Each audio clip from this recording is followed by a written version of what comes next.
Welcome, friends. Welcome back to the kitchen. Stuff in our cupboard pandemic edition. Now, we're running short on a few things, and one of the things I'm running short on is flour and eggs. Still have butter, still have sugar. So I'm going to make cookies today that don't use eggs. And I'm making something called a tosset cake or a tosset biscuit. Apparently something historically from Lancashire. I'll have to look that up again. I've forgotten already. I got this idea from the tail end. I caught the credits of a TV show just before the news started here in Toronto, and they're showing some Jamie Oliver show where he meets with people with traditional English foods, and they get together on it looks like the end of a pier in a seaside village. Anyway, so the people were talking about these biscuits, but they never named them. So I had to search for them, and I found them, and I thought they're really interesting because they're a spiced shortcake kind of an idea, or a spiced shortbread kind of an idea. And I like it because there's no eggs. Into the mixer is butter, and you should use unsalted butter apparently, but I don't have unsalted butter, so I'm just using regular. And in goes some sugar, and we're going to cream this together. This is essentially a shortbread cookie or a shortbread biscuit. Now, it is meant to be savory, so it has half the amount of sugar of, say, a regular shortbread cookie or shortbread biscuit.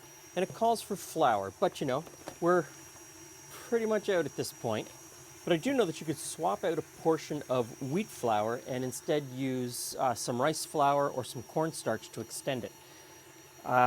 It should stand up really well in these cookies. My favorite shortbread cookie is 75% rice flour and only 25% wheat flour. I like the texture that that brings. So I think you could probably do the same here if you're running short on anything. Now, I said these are savory. So I have caraway seeds and coriander, and I'm just going to grind those in a mortar and pestle.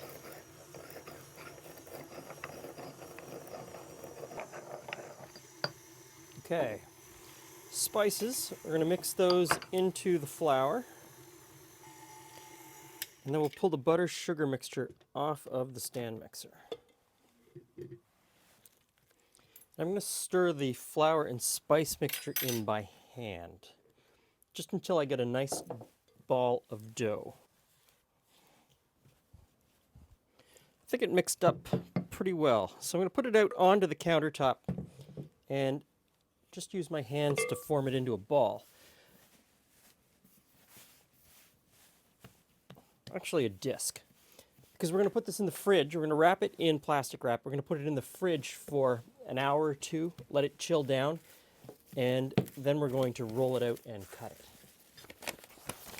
Now it's time to roll out the cookies. So a little bit of flour on the countertop, and we'll roll this out.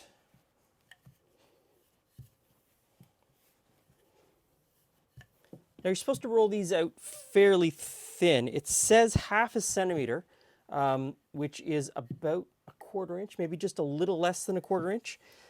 And of course, I mean, if you want them a little bit thicker, just make them a little bit thicker. You'll just have to cook them a little bit longer. I don't think there's a need to actually measure it. Okay, I think that's good. Now we use a cookie cutter to cut them out. And I'm using round with a fluted edge, but you could use anything you have in your kitchen. You could use a glass. You could use a cleaned out tuna tin if that's what you have. It'll be fine. Now over here, I've got a beef and bean dinner recipe going for the Old Cookbook show, and that'll come up this Sunday or maybe a couple Sundays from now. I'm not sure when it's going to come out. Now I'm going to cut these. I've got the oven preheated to 350 degrees Fahrenheit. I'm going to put these onto a cookie sheet. I'm going to sprinkle a little bit of sugar on top, and you can put regular sugar or powdered sugar if you wish. And then I'm going to bake them for, I don't know, 12 to 15 minutes. Here we go. Cookies. Tosset cakes? Tosset Okay. biscuits? Okay, yeah, cakes are Yeah, like so a in Welsh cake kind of thing. yeah, kind of in Although that Welsh cakes are usually fried, but fried and have currants in them. yes. So this is kind of like it's a not so sweet shortbread with Okay, I'm in. savory ingredients. The savory part of it is very subtle. It's quite lovely. Yeah. It's really flaky. Mm-hmm.